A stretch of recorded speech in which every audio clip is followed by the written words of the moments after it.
The first thing I wanted to look at with you, and Mr. Teal will probably do the same thing on Monday for the Monday group, is to start thinking about using formulae. Because if there's one thing that engineers do, it's plug numbers into calculators in formulae and get answers out, and then have to write the answers down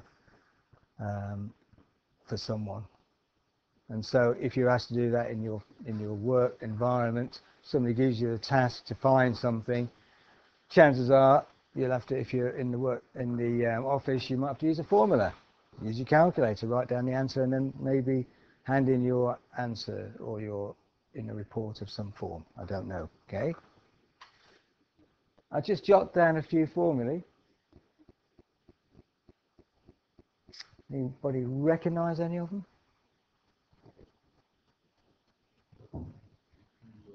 Ohm's law, yeah, at the top. That's Ohm's law.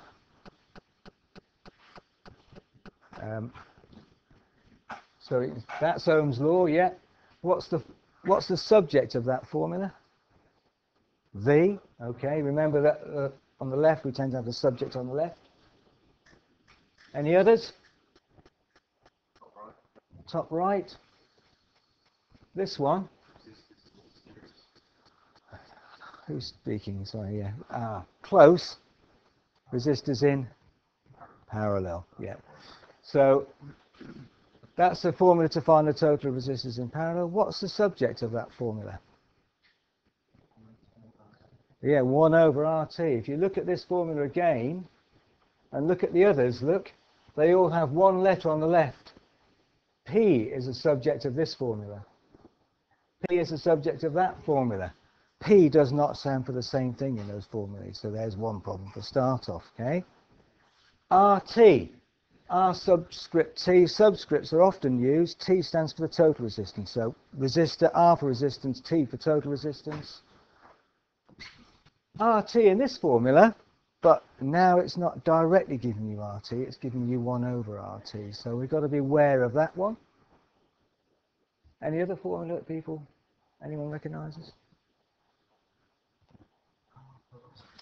This one, power, yeah, carry on, equals, good, power equals volts times current. So in this particular formula, P stands for power. Any others? T to go. Yes, this one, velocity, not speed over time, because velocity and distance are the same thing. Velocity equals distance or displacement over time. Who said displacement? Well done. That's exactly what S stands for in this context. Displacement. Confusion in this formula because S you would think stands for speed, but it doesn't. It stands for displacement. Why not D for displacement? Because D is for distance. What's the difference between displacement and distance?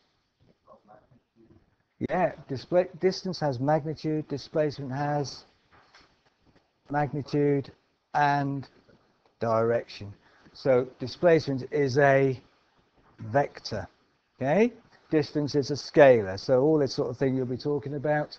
Speed is distance over time. This one, P stands for pressure in that one, pressure in the atmosphere or pressure in a liquid. We have some symbols here, rho, G and H. Look at this one, rho, part of the Greek alphabet. Because we run out of letters in our alphabet, we often use the Greek alphabet too. So rho is one of those letters that you may have seen before. Don't say that funny little P thing, say rho. That's what it is, okay?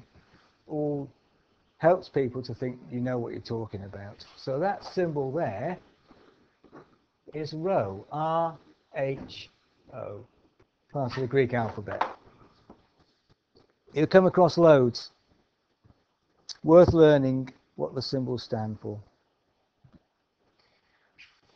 So if I want to find the pressure in this formula, what have I got to know? What do I need to know? Rho, G and H, yeah. Rho stands for density, G stands for gravity, which is a constant, H stands for the height in the atmosphere or depth in the liquid. So if I know those three things, I can find the pressure. What do I do with those three things? Times them together. No symbol means multiply. H, height or depth. Hi. Hang on.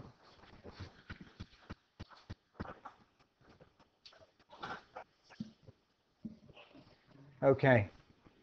So we use formulae.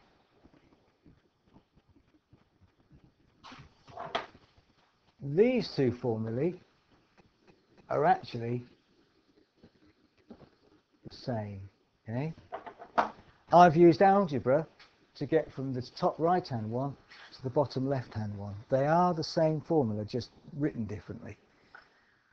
For two resistors in parallel, I would always use that formula, not that one. For more than two resistors in parallel, I'd have to fall back on this, because 1 over RT, the three resistors, would be 1 over R1 plus 1 over R2 plus 1 over R3, and so on. And then I wouldn't be able to rearrange that exactly to look like that. So for two resistors in parallel, people often use this. In fact, resistors in parallel, product over sum. Have you heard that expression for those who've done electrical in the past? Product over sum. Product means multiply, sum means add. So total resistors in parallel, multiply them together and then divide that by the sum, product over sum. And if you concentrate on the algebra that you're doing in practice, you will be able to rearrange that formula to get that if you can't do it already. Some of you may feel you could have a crack at it already. Why would this bottom left-hand one maybe be more useful than the top right one? Well, we've got two resistors here as well. Pardon? Why? Yeah. Yeah, you're right. It's simpler, no fractions. I'm just repeating it for this. But there's another reason that I was looking for. Subject of the formula. RT here directly. If I work out the right-hand side in this top one, I've still got to do something to get RT. It doesn't tell me RT directly, okay? Whereas this one does look. RT equals that. Very common error to do this and then forget to do that extra little step to find RT and get the wrong answer if you're using this formula. Okay, so you will be using formulae, you know, not in maths particularly, but in all the units that you do, you'll be using formulae. So, what I would like you to do is to calculate the pressure. Now, before I let you go on it, let's just talk about it for a minute. This could be, remember what it is, it's to find the pressure, and I need these things. So this could be a liquid that's in, you've been in your firm, we've got a liquid. In fact, this liquid is density because the density of mercury is given to you. This is the density of mercury. And your depth of 3.62 meters down in the column of mercury, and we want to know, your firm wants to know, what's the pressure inside this column of mercury at that point. And you've been asked to calculate it. So I want you to calculate it and then write down as though you are then going to give this solution to the person who's asked you to do it, presumably your boss, because he's somebody who's asked you to do this. So you can use your calculators, of course. I'll just leave you for a couple of minutes. Do that little calculation for me.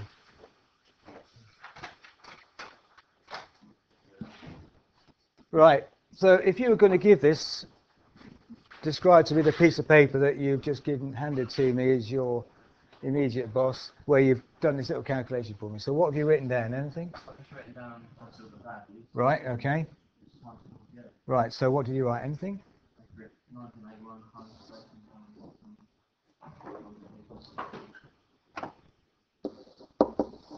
times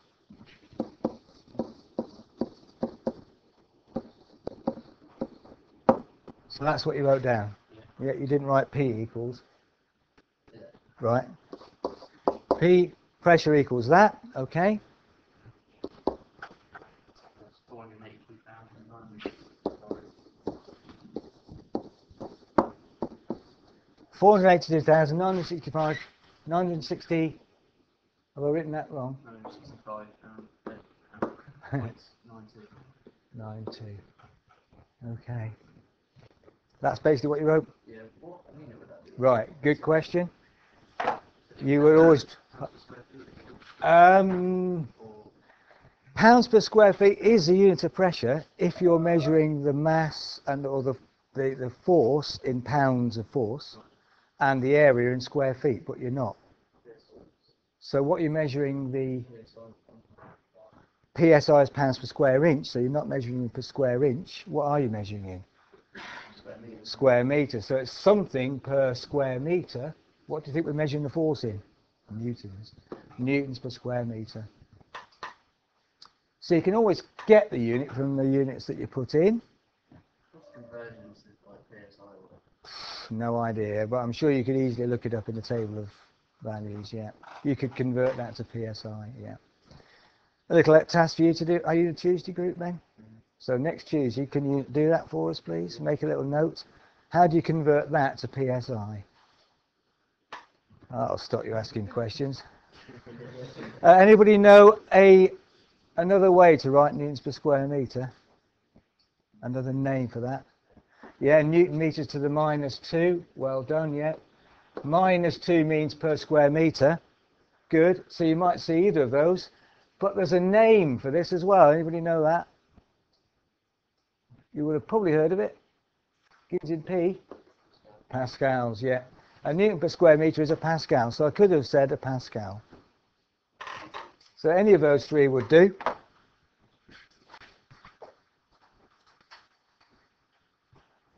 Okay.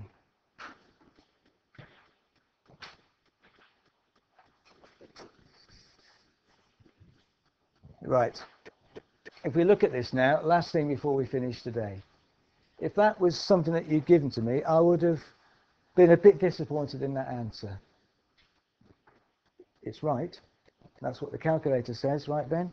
But as an engineer, I would have thought to myself, that's a bit showing a lack of real understanding of the engineering that's going on here. Why would I think that?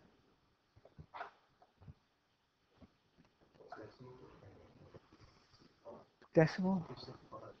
Simplify it? What do you mean by that? Right, round it, yeah. You could round it, yeah. Look at the numbers that we're putting in.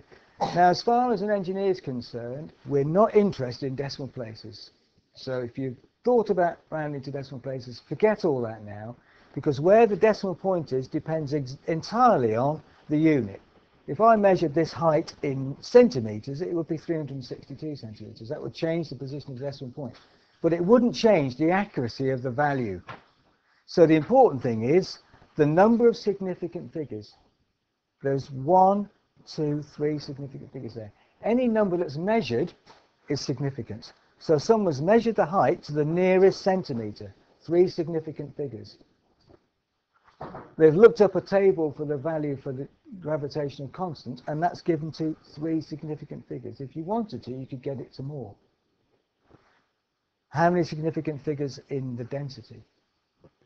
3. Good. Not 5. The zeros at the end are not significant because they're just there to hold the position of the 1 in the right column and 3, the 1 in the hundreds column, 100,000s column, and so on. Does that make sense? 3 significant figures in all of those. So the accuracy of my calculation is 3 significant figures. You've quoted 8 significant figures. If I'd have had somebody looked this up to 8 significant figures and gone to the trouble of measuring this depth to 8 significant figures and so on, fair enough. But it cannot possibly be that accurate. Agreed, Ben? So you round to an appropriate number of significant figures. Where would you stop? 483,000. The same significance as what the values you put in. Good. Yeah. Now, the rule of thumb is, and this is worth just listening to, maybe making a note of, the rule of thumb is that your answer cannot be more accurate than the least accurate value put in. These all happen to be 3. If one of them had been 2, then really my accuracy can only be 2 significant figures. No matter how accurate all the others are, this is what the least accurate one gives it to me. So the rule of thumb is want it the same significance as the least accurate figure I put in, or one more. You can go to one more, but no more than that. So, Ben, good idea to round to 3 significant figures. So what are you going to tell me now?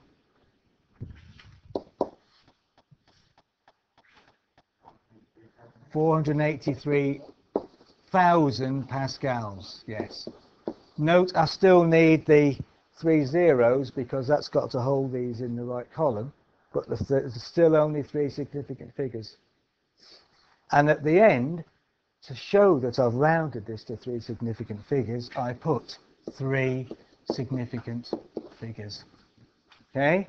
And now that would be an answer, and I would think, yes, this guy knows what he's doing because he's understood the idea of accuracy. And he's given me his accuracy, 3 significant figures. And on that point, we'll stop.